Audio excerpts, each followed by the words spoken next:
Hello and welcome to this webinar by the Global Farmer Network. Today's session is focused on elections and the farmer's voice. This is the second part of a webinar series we're doing on elections. I'm Gina Gutierrez, a farmer from Mexico and the GFN's community outreach advocate. Before we start, I want to introduce the GFN to all of you. We were established in the year 2000 by farmers. Our focus is to connect, empower, mobilize farmers worldwide. We believe in the power of knowledge transfer, which is why we're doing this webinar series and offer also multiple approaches that focus on action, collaboration, and results. This is all to showcase agriculture as part of the solution to the main challenges facing humanity. Our membership is formed by 279 individual male and female farmers from 67 countries with farms of all types of sizes. Our mission is to amplify the farmer's voice in promoting trade, technology, sustainable farming, economic growth, and food security. Today, we have a special treat for all of you. We have Sherilyn Jolinigo as a moderator. She's a Canadian farmer working with 17,000 acres in Saskatchewan and grows lentils, canola, durum, and other crops. She's a leader in agricultural policy and is involved internationally as an advocate for global trade and innovation. She's been a member of the GFN for 15 years and sits on the board of directors. Sherilyn, nice to see you. Good morning. Thank you so much, Gina, for the introduction. And hello to everybody joining us from around the globe. It's an absolute pleasure for me to be here to host this session. It's part 2. So if you haven't tuned in to part 1, Gina's going to share the link so that you can go back and have a listen through that. I was just so excited to listen to the first part because listen, I love politics, and I'm not afraid to say that. I love how politics interacts with agriculture. So thank you, Gina, for asking me to host part 2. This is just a topic I feel so passionate about. And why do I feel passionate about that? What is politics? What is policy? There's a lot of farmers here in Canada, in my home country, who tell me all the time they don't like politics, they don't like the drama.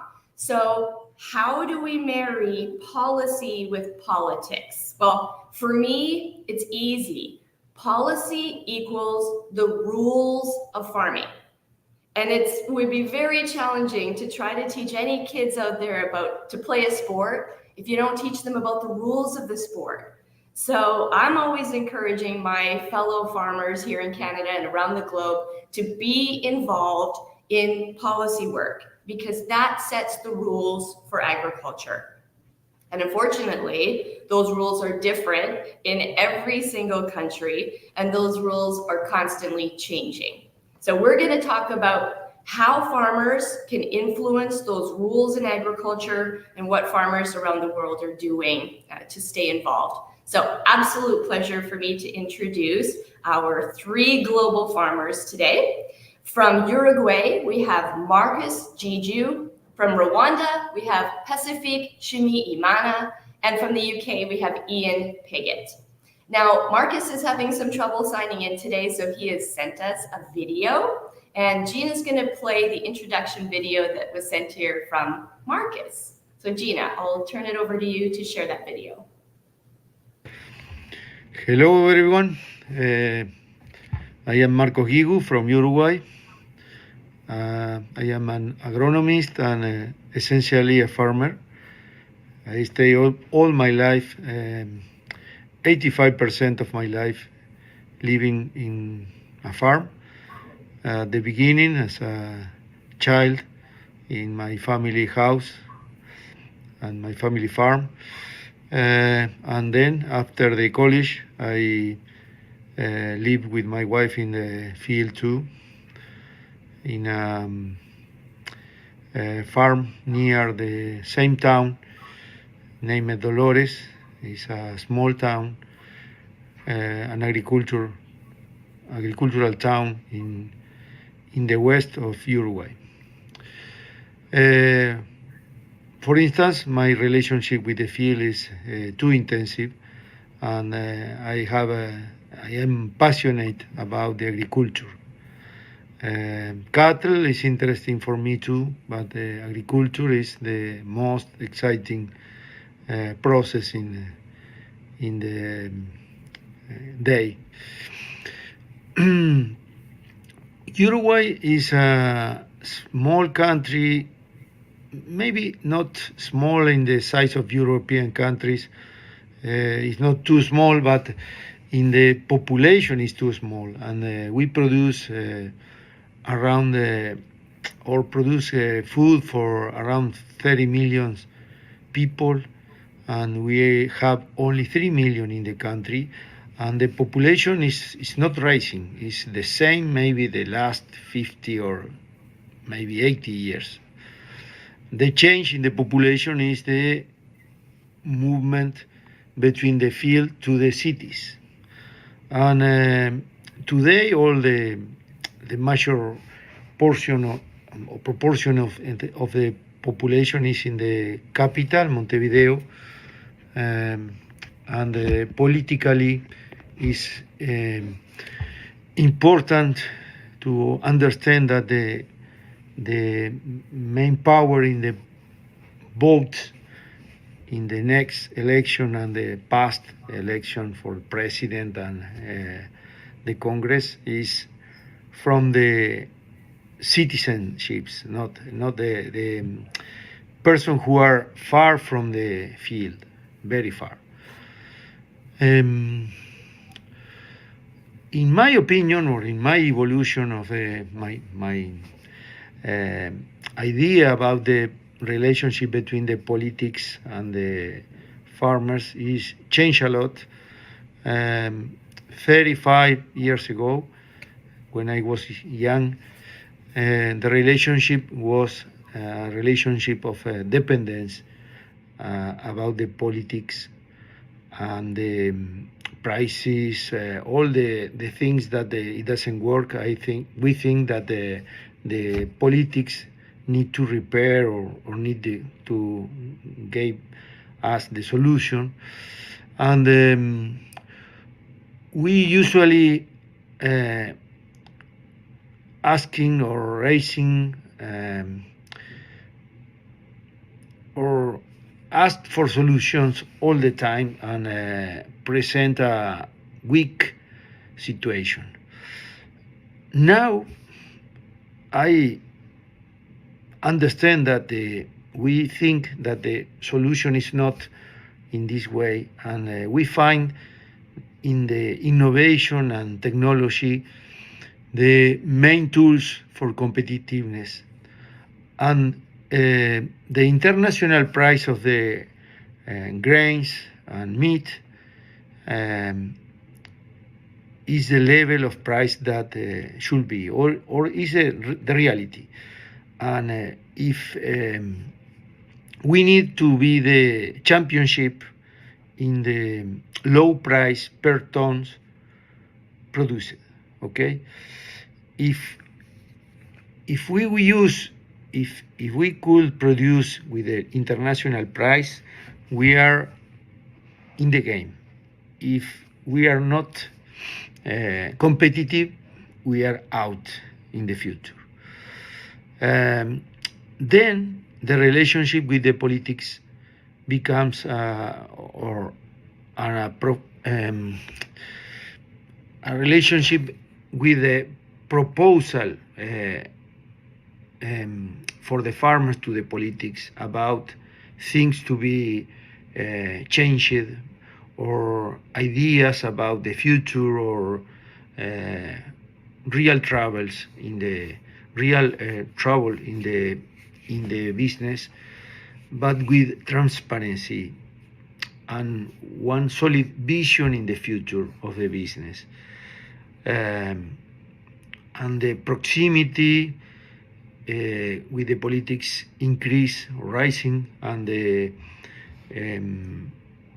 we think that the reality is that the politics usually take the phone and ask in our association, or ask to our association about politics, law, new regulations, and it's an interesting point, in my opinion, very different that I have 30 years ago. And I remark the 30 years because for me it's a cultural change that we have in Uruguay and we have in the agriculture business, and the time is too long, but it's necessary. Today we have a direct line with the president or the ministers, and as a resume of my opinion, we couldn't have a big pressure or importance in the vote for the future, but we have an essential business for the country, and we have solutions, proposals, and opportunities to bring to the politics. And when I was young, I stayed blocking a bridge to have a response for the government. And today they ask for our association to understand the troubles, to understand the economic issues that the government could change. But the most important is the position about, or the position in our business, the domain, the capacity to show them professionalism, competitive skills, and solution for the whole country. Regards.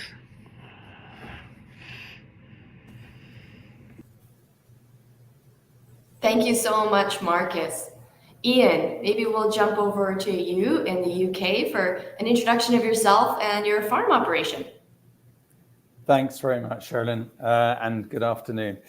Yes, so my name's Ian Piggott, and I farm in the UK we're about 30 miles north of London, where we're farming wheat and beans, milling oats, on a scale of about 1,500 acres. And I also have a role with a farming education charity where we have about 23,500 acres split across the whole of the UK. So get a perspective of what's going on in agriculture across the whole of the UK. At the moment, it is harvest time in the UK. So we started harvesting wheat last week, and yeah, it's going well. The weather's been quite kind in the UK. We can have very wet harvests, but this year the weather feels quite settled, so we're grateful for that. And actually, we're in a bit of a lull because the rest of the varieties we've got aren't quite ready yet. So we probably will get back into harvest over the weekend, where the temperatures are set to rise quite significantly. In terms of how we go about marketing our grains and the impact of a changing government. So our business is like a lot of UK businesses, since we came away from Europe. The farming support has diminished to be replaced with environmental support. So we've been heavily committed to environmental schemes, habitat management, and the implementation of as much food source for birds and pollinators as possible. We've been doing that for quite a number of years, but under this new policy, we've probably now got nearly 30% of our land area is committed to that. So it's a lot, and the direction of travel with a new government is for more of that as well. So trying to really improve the state of nature, to enhance habitats, and to preserve some of our species that have been in decline over the last 20 years. So that's a big part of our business. We then have an education arm where we try and reconnect young people with farming, bringing them out from the cities. We're a really densely populated country in the UK. I was just looking at some numbers. So today, we're hearing from Uruguay, Rwanda, and the UK, and our population. We're a country of about 67 million people with a land area of about 244,000 square kilometers. So compared to Uruguay, which is about 175,000 square kilometers and only 3.3 million people. So we are, in rough terms, we're about 55 to 58% self-sufficient in food. In the UK, the direction of travel is for more self-sufficiency under the new government. But of course, we are, with our climate, that means, what does self-sufficiency mean? Well, we're self-sufficient in wheat. We're a net exporter on a small amount, maybe a million tons in a big harvest. We are a net exporters of potatoes, but we're net importers of most fruits. I think we're only 20% self-sufficient in most fruits.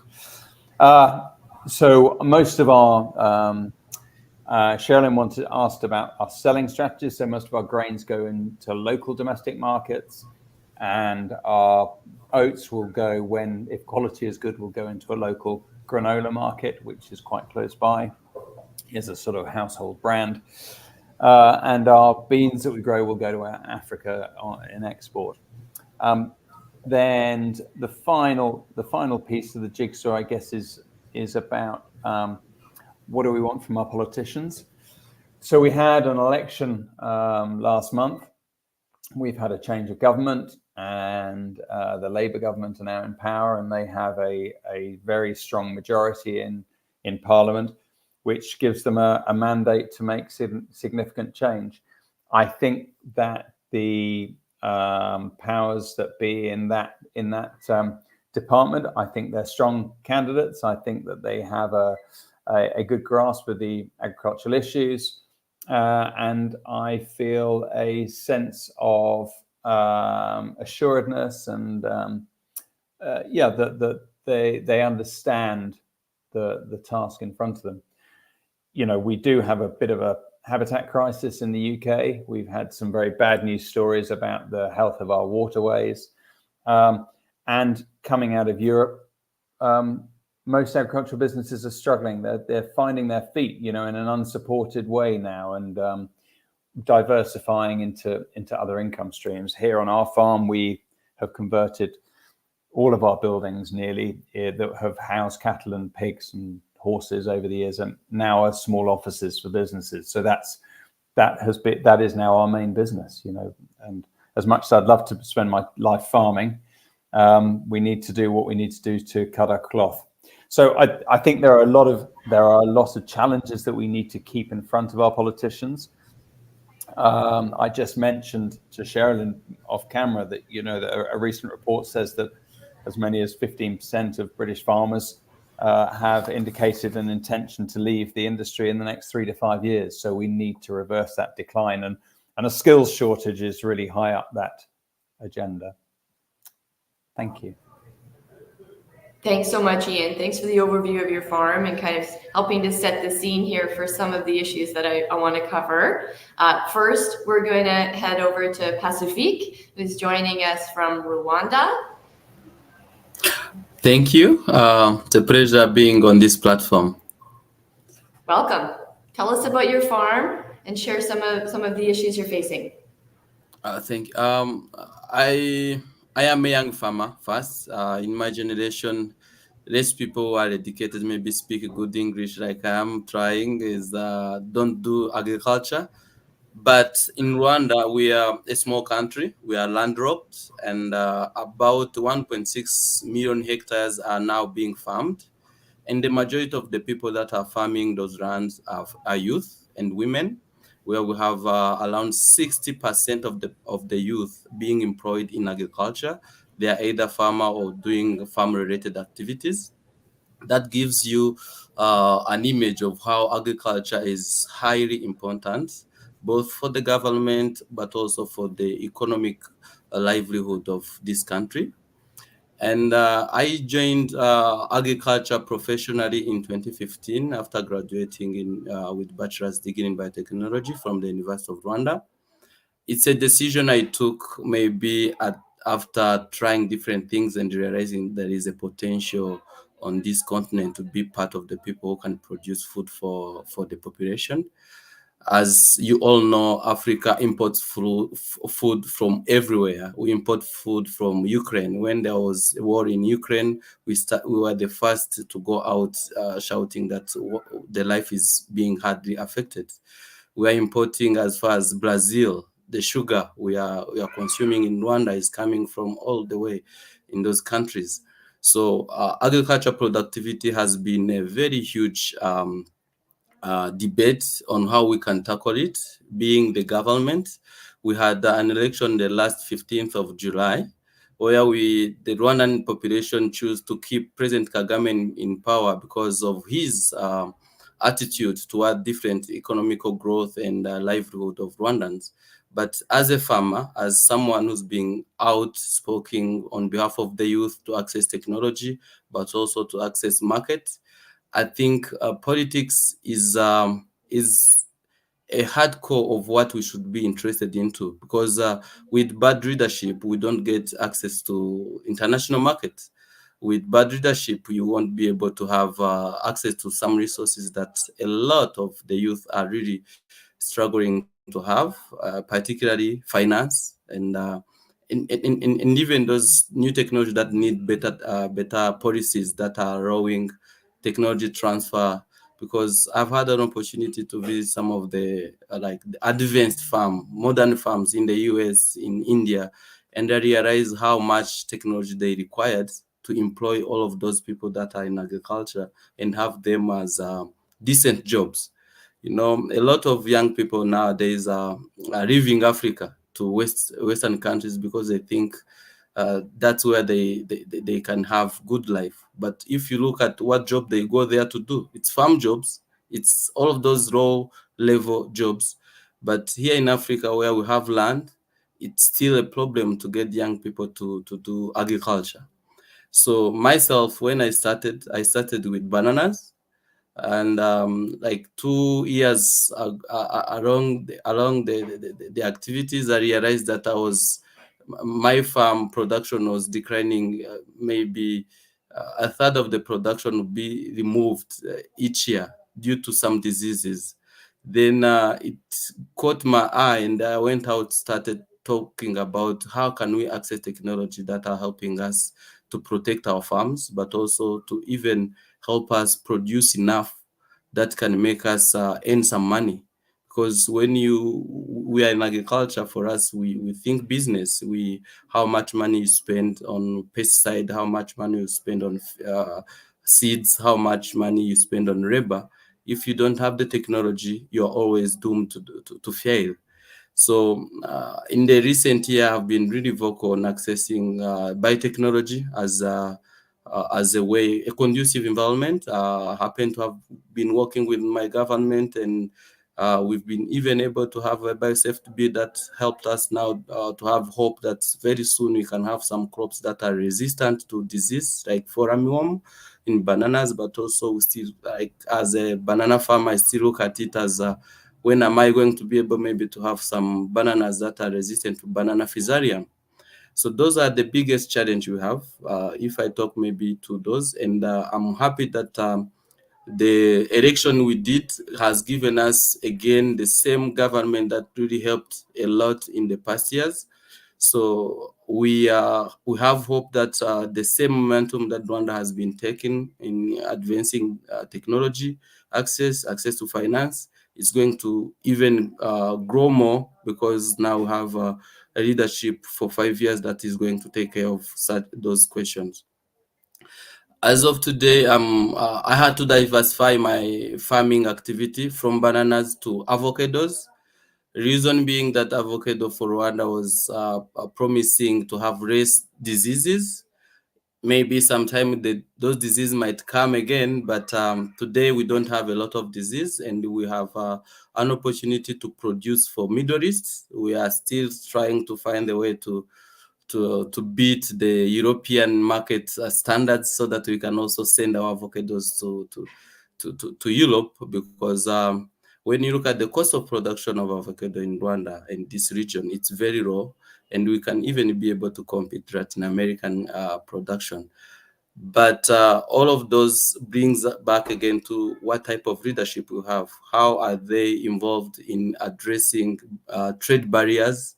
How are they involved in giving a voice to a farmer to speak about what is needed for us to have fair prices? Because nowadays, if I talk about avocado, we had to go around, recruit, talk to different farmers, and we came up with a union. We called it Avocado Society of Rwanda. We want to use it as a way to advocate for fair prices, but also access to international markets, because it's a thing that the government is really supporting, to have to increase the level of export, because it brings in foreign currency in the country, in the economy, but also to ask farmers to give us good livelihood, whereby young people like myself who are venturing in agriculture across Africa can have that hope that what they are trying to build here can work. They'll have a market, they'll have a technology, but also we be able to grow their businesses to make some money. Because I think the bottom line of all of those questions of migration of youth from Africa, all of those questions of malnutrition in Africa, it's related to what type of leadership we have in place. How are they supporting technologies to be accessible, but also attract financing? No one will be interested in investing in a sector or in an area where it's not going to perform. So as a farmer, I really thank initiative like Global Farmer Network, where farmers get together and voice their pain points out, and attract people to even be aware of how we are producing food. Because at some point, we even get people to reject what we produce when they don't even know how we produced it, and they talk bad of how we are producing it. But if you look at initiative, farmers are getting together in my country, using agroforestry to restore our land that had been degraded for a long time, using different technology that can help reduce the use of pesticides, and maybe irrigation schemes that are giving us access to higher production. So those are things that are only possible with good government. Those are things that are always possible when you have leadership that understand and go out to speak and understand farmers like myself and across the country. So thank you, and that's how I'll introduce myself. Thank you so much, and thank you to all of you gentlemen for the introduction.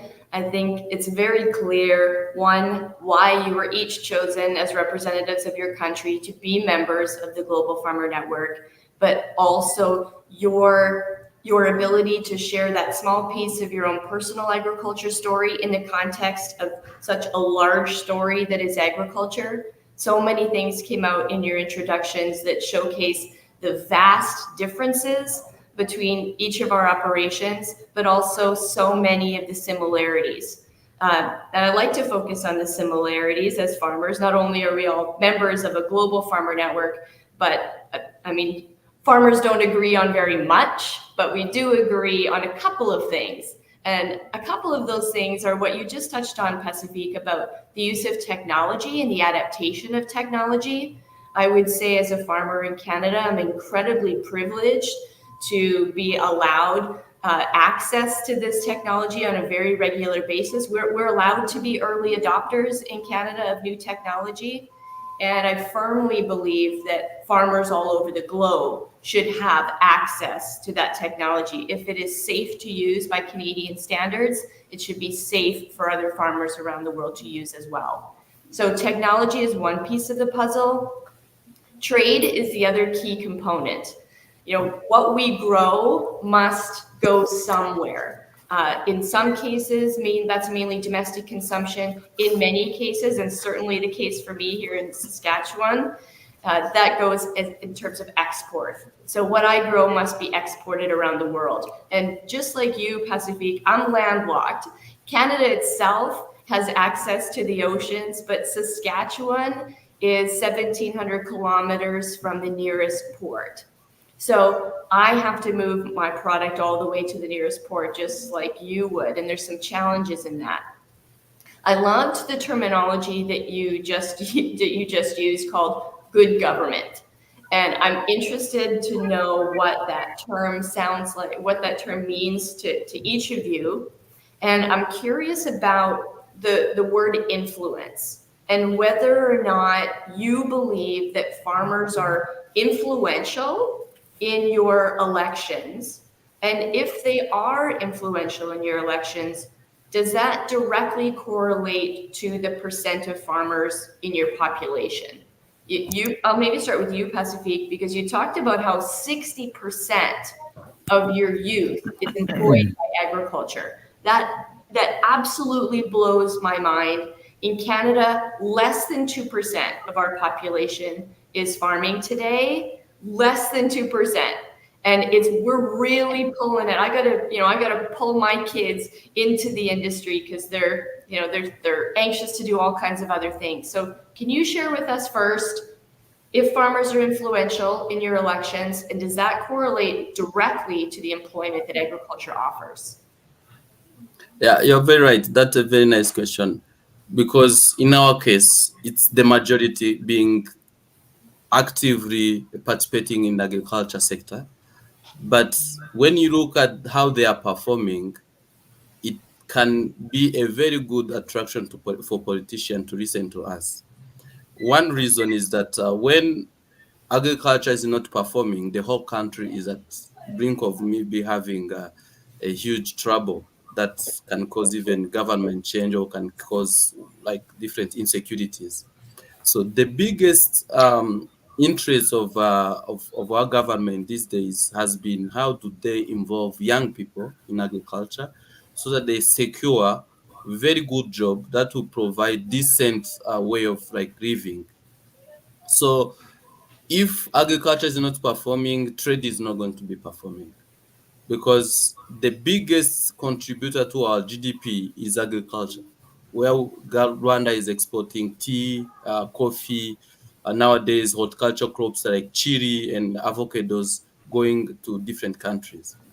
So all of those bring pressure to the government, and that's where the influence of a farmer is really hard. In every politician speech, you hear that they need to find a way to get nice or good employment for the youth who are already there. But how can they change their way of living, maybe using better technology, having access to finance? Nowadays, there is a lot of multilateral programs. I happen to have been working with the development NGO trying to train young farmers, young people on how to be profitable, start their own businesses, register, working formally so that they can access resources like from banks and under government schemes.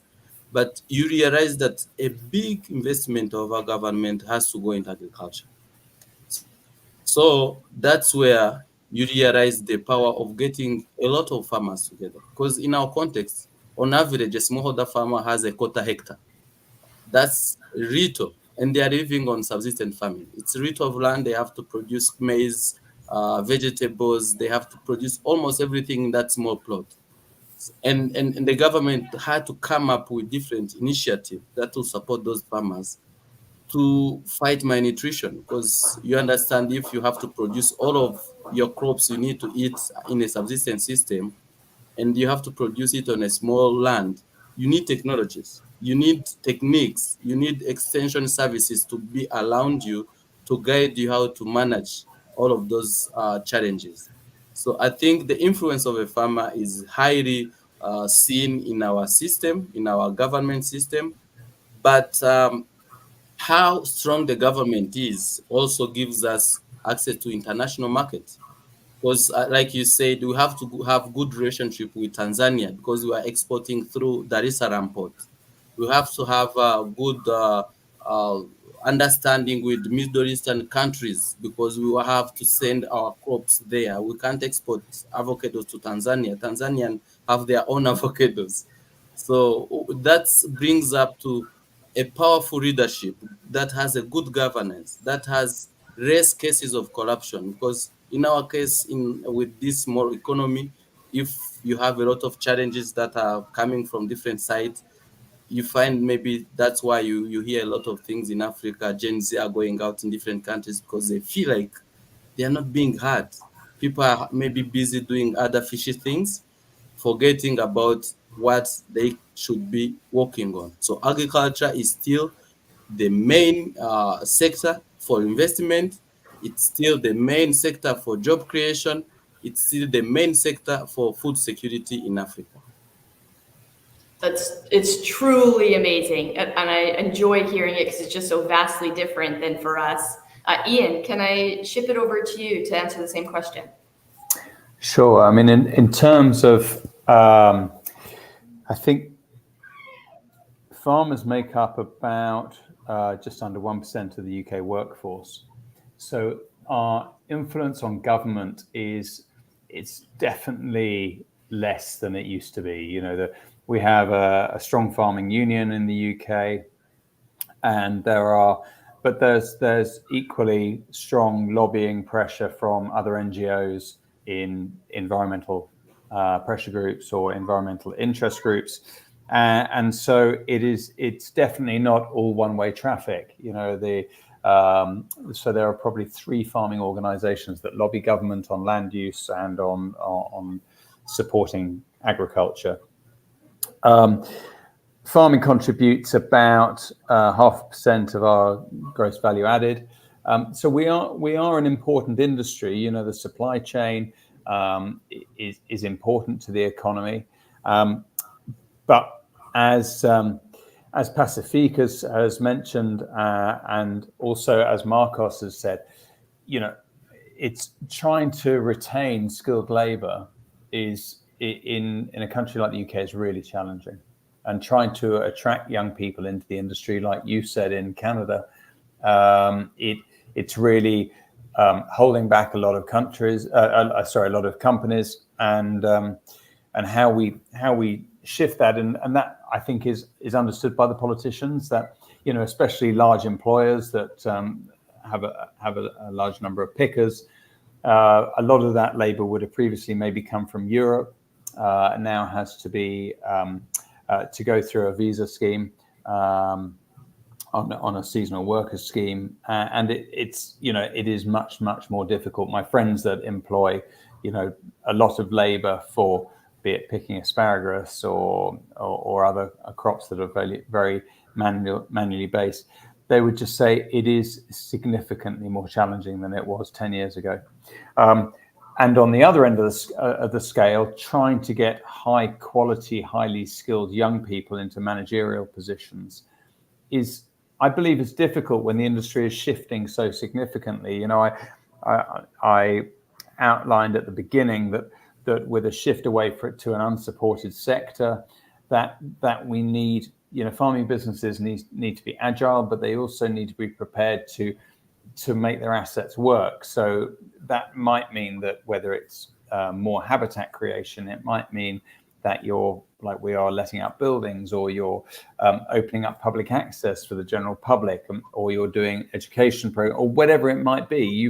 You've got to do what you can to make the most of your business. And I don't necessarily think that our universities and colleges are preparing people coming into our sector that actually the days of just being a broadacre cropping farmer, you know, they're not few and far between, but they're definitely a lot less than they used to be. And the same is true of intensive livestock businesses. You know, trying to find people that want to work 6 days a week is really difficult. Yeah. Thanks a lot, Ian, for bringing up some of those points, especially in regards to the difference between labor and skilled labor. We are absolutely having those same issues here in Canada, trying to find skilled labor. A lot of the equipment that we operate in North America is multi-million-dollar high-tech equipment. And it's challenging, and even more challenging every year, to find people that are skilled to operate it. And I will admit that our two daughters who have grown up on the farm have become, don't tell them, some of our most valuable employees, because they have lived it. They've been here, you know, they've been checking those fields since they were babies, and they have, you know, that base level of knowledge. And this year, in particular, Canada is short of skilled truck drivers, like large semi-truck drivers. And so our 18-year-old daughter has been spending her summer learning to be a truck driver, because that was a void on our farm. We didn't have enough truck drivers. So we are constantly, you know, talking to our elected officials about skilled labor, and we have what's called a foreign workers program, because we do tend to bring in people through our season that have that necessary skill. So this is leading into a part two of this question. We're getting some questions coming in from our viewers, honestly from all over the world. And I welcome this question from a good friend of mine, Judith DeVore from the Netherlands. She's tuning in today. Hi, Judith. And she's also a GFN member. So cheers to you, Judith. She's asking, how are your farmers organized? And Pacifique, I'll start with you, because she sent that question while you were speaking. She's really interested to know in how your farmers are organizing. Sorry, Pacifique, you're on mute. So sorry. Farmer organization are organized in different types. Maybe I can name three. They're individual farmers who just want to go solo. They are producing something, they have a market for it, and they can cooperate with other people maybe on selling their production. On the other side, you have farmers cooperatives, which are highly subsidized by the government, and they are mostly supported with different development programs that want to impact the community. Those are people living in one area. Maybe they can have different branches in other areas, but they have to be in one area, locality, and they form a cooperative, which is legally registered by Rwanda Cooperative Agency. And then you have a cooperative having members from 12 to maybe 5,000 members. So, and this also comes to the status of land access, like where I told you that on average, a farmer has maybe a half hectare, a quarter hectare. Then when you have 1,000 farmers going together, you are dealing with a huge production from different people. Then there are also this new area where we've started societies. A society can be a nationwide organization of farmers, and they have ability to produce one or two crops professionally, and they are mostly targeting export markets. Those are the three types of farmer we have. And the government will be trying to subsidize those unions because they help in ensuring quality and uniformity in their production. They can access trainings, and even financing for them is very easier, because you look at a huge amount of production that can be able to pay loans. And some of maybe these days we have an old bank facilitated program called CDAT. It's helping farmers to get loan at around 10% interest rate. You will hear that on average, a commercial bank here in Rwanda will lend at 18%. So that's how people don't have access to resource of financial resources. But I think that's where the government is pushing to go to. bringing in different multilateral programs, international program fund financials, and other private investors into different value chains. Very good. And Ian, what about from your perspective in the UK? How are farmers organized? So we have our main farming union, the National Farmers Union, and then there is what's called the Country Land and Business Association. So majority of farmers and landowners would be a member of one or other of those. And then there are a number of other different sort of interest groups that might be specific for the dairy industry or sheep sector or the grain sector. And then we also have levy boards as well, which sort of link farmers together as well. So we have the Agriculture and Horticultural Levy Board, which operates within the grains, for example. So that's also, but that wouldn't lobby. That's an arm's length non-governmental organization, more like a Quango, really. So farmers would be orchestrated in that way through their unions. How much do farmers lobby their local MPs? Depends on the constituency, whether it's a rural constituency or more urban constituency, and what priority agriculture is given within those areas. You know, we have parts of the UK which are very agriculture is very important to the GDP, and other parts where, you know, where I am here just north of London, agriculture is very much a bit part player to the primary industries. But the government is trying to push. So really, as I mentioned earlier, they're trying to push on nature and on environmental cleanliness, if that's the right word. But also, as Pacifique was just talking about, you know, we have it's about these public-private finance initiatives coming into agriculture, especially interest in carbon markets and in what we call in the UK biodiversity net gain. So that's when, for example, a house builder or a commercial property builder wants to, let's say they want to build on 10 hectares of land, they have to offset 10% of that land area elsewhere to, if you like, replace the biodiversity that will be lost on that site. So there's a secondary market being created there as well. And, you know, this is creating within the UK, we're seeing at the moment quite a shift away from, there are a lot of larger farms that are moving away from production agriculture to support carbon or support BNG or just habitat creation. So that's, you know, but that is, although that might be public-private collaboration, there's also a lot of the habitat creation is driven by government policy. And I think this government has been pretty clear that it will continue with the previous government's policy for what we call environmental land management, ELMS. And the direction of travel is definitely to push for all farmers committing to that. And if you want, you know, there is an offset there. If you wanted to try and replace the support system that was in place previously, then the way you are able to do that is by committing more land to habitats. So, you know, as you said at the beginning, Charlene, is how are we influencing our politicians and how are we being led? I think if you did a straw poll of farmers in the UK over the last 5 years or since Brexit, they would say that there's a strategic framework has been lacking, not really sort of being, well, perhaps this is the direction of travel, but not a firm commitment enough for people to change their farming systems. So, you know, I'm pretty excited about what the next government might bring for agriculture. We see commitments to the environment and to agriculture, but we need to adopt technology and we need skilled labor.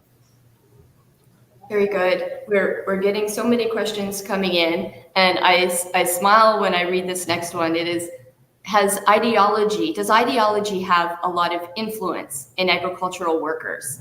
And I smile because for a number of years, for 2 decades, I was involved in a policy organization, the Western Canadian Wheat Growers Association.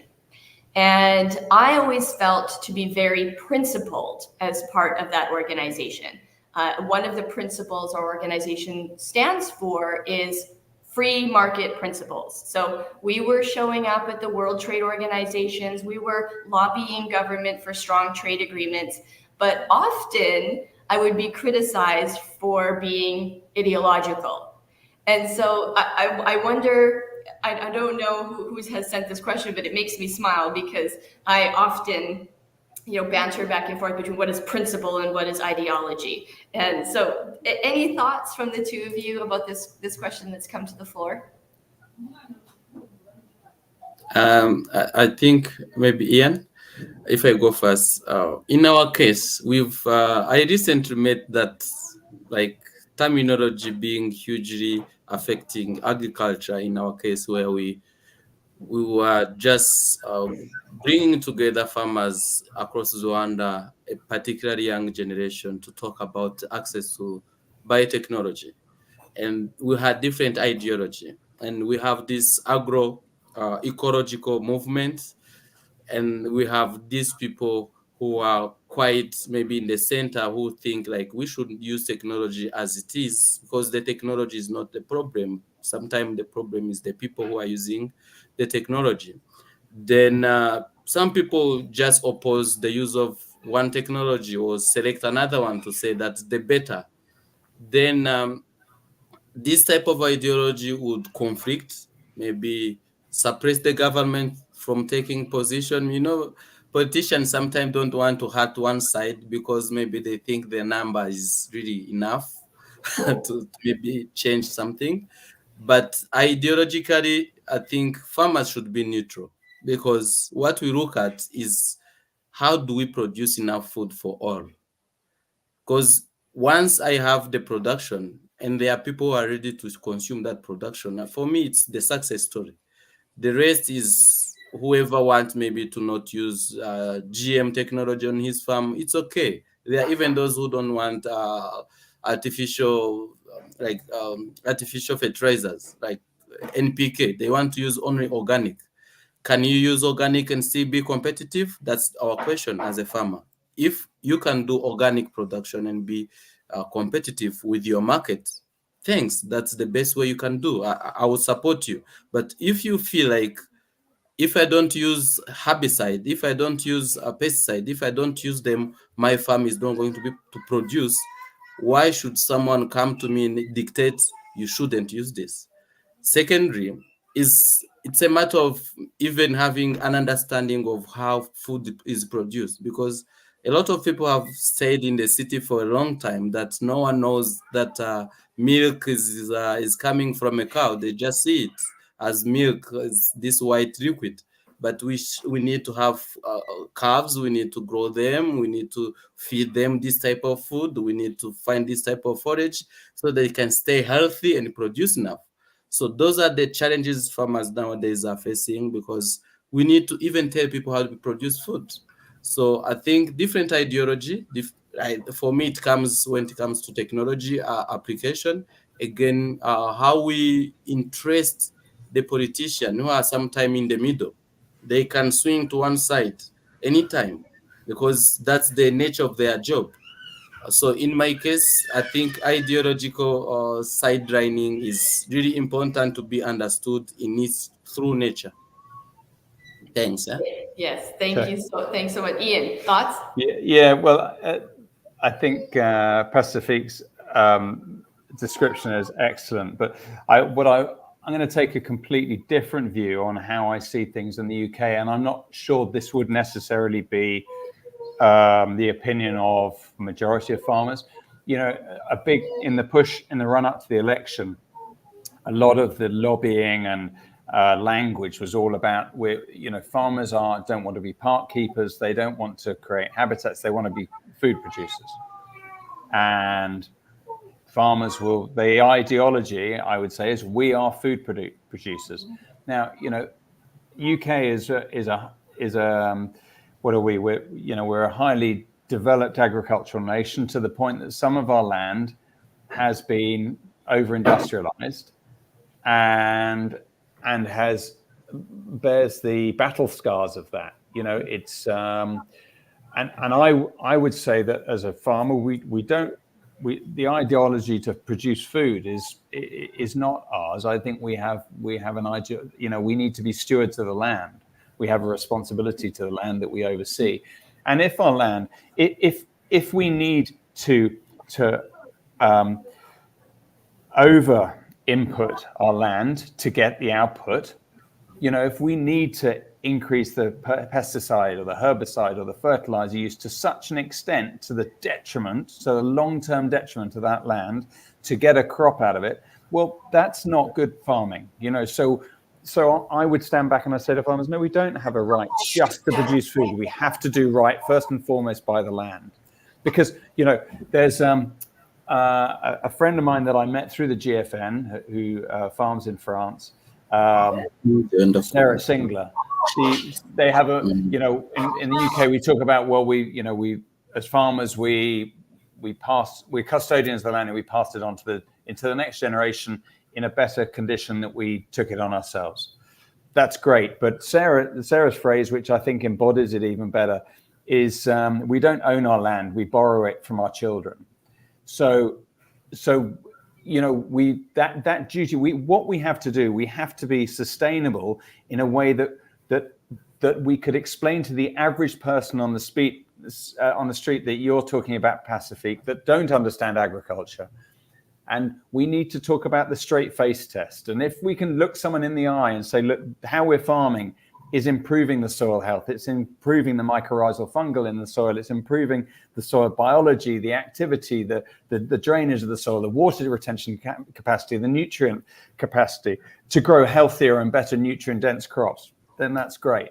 But if we do that and we know that we're polluting our rivers or we're harming our pollinators, and because we're trying to push it too hard, well, that's not good farming. So there's my ideology. Yeah, I appreciate that so much, Ian. It's a constant balance. And I think at the beginning, during your introduction, you talked about some of the priorities that farmers have, including improving the state of nature. And isn't that kind of what sustainability is, and borrowing our land from the next generation? So thank you for those thoughts. And Pacifique, it was a brilliant example to use biotechnology when talking about principles and ideology and your support for that kind of technology. So just wonderful. We're wrapping up the time that's available, and I apologize to all of our viewers online that we did not get to most of the questions that have come in, but we appreciate your participation and keep them coming in. We're going to be happy to answer those sometime in the future. So just to wrap up, I'm wondering if the two of you could share any advice you might have for farmers when they're trying to build relationships with their elected officials. And I'll give you a minute to put your thoughts together, and I'll share some of mine. I really feel that when you are talking to our elected officials, our politicians, and you're sharing with them the challenges, that you always come with a solution. If a farmer has a problem, they are problem solvers. This is what we do every single day. We wake up on the farm, we solve problems. So if you're bringing a problem to those politicians, have a solution in mind. We're going to have to negotiate the terms of that solution, but always show up with a solution. Is there any advice that the two of you might want to share with our viewers today? How to build those relationships? Well, I would I'd echo what you've just said, Sherilyn. But when we talk to children, and I know when I've looked at education programs in Canada as well, people are obsessed with talking about farm to fork. And I believe that where we've come to in the world, that people are a long way removed from agriculture. In the UK, I'm not sure any of our current politicians have come from a farming background. So I think we need to speak about fork to farm. We need to start with where they are and the food on their plate, and work backwards to what happens on our farms and how we produce that food, rather than talking about what we do, because it's a million miles from their world, and it's too much of a gap. So if we start with the food on their plate and relate to their diet and how they want to have a healthy diet, and how healthy diet means healthy gut, and that's really the premise of everything we do as farmers, whether it's the animals that we look after or the soil that we maintain. If it's not healthy, If we don't have a healthy balance in the gut of our soil or our animals, then we can't produce healthy food. So, and that's how I like to think about it. Thanks, Ian.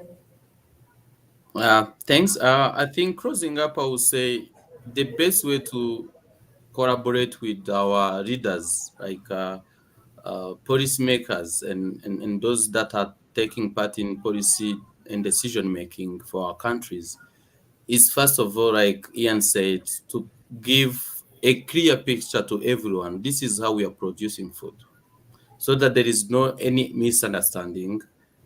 Whoever is going to consume the food, we know that this avocado from Pacific's farm, they were planted this way, they were cared for this way, and they were harvested on these days, and I'm going to consume them in a very good time when they still are still nutritious enough for me. So there is value for that food everyone is buying, because at the end of the day, what we share with the consumers and the politician, we are all consuming that food from a farmer's activity. So secondly, there is an alarming or an important need for politicians also to take a step in listening to farmers, because when we don't make money after we've got through all of those investment, time, money, and all of the employees they have to pay, it's the economy that is at stake, because we will end up as a country importing food that we shouldn't be importing. Because I believe in the agroecological zone. You can't try to produce mangoes or avocados in Europe.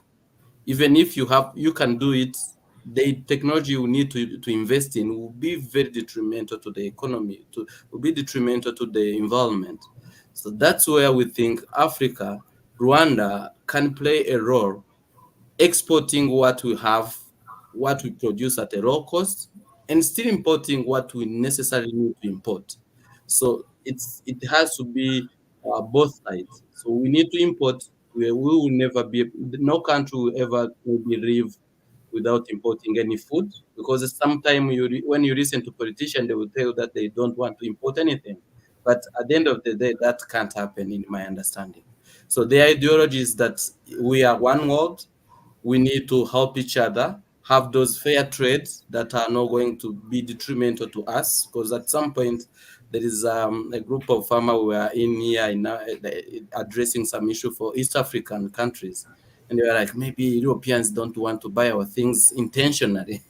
But I think that shouldn't go there. We should have this mutual understanding and collaboration, so that we say, this we can import as Rwandans, but this we have to produce it. There is technology that is going to help us produce it, so that we don't even stress our financial system. Because when you produce from borrowing, sometimes you might even have those challenges from climate change, and they will jeopardize everything. So mutual understanding and ability to share what we do on our farm. That's my closing. Well, thank you so much to each of you. A special thank you to Marcus, who just couldn't get it to work today, but we're grateful that he had the opportunity to send us the video. Thank you to everybody who participated.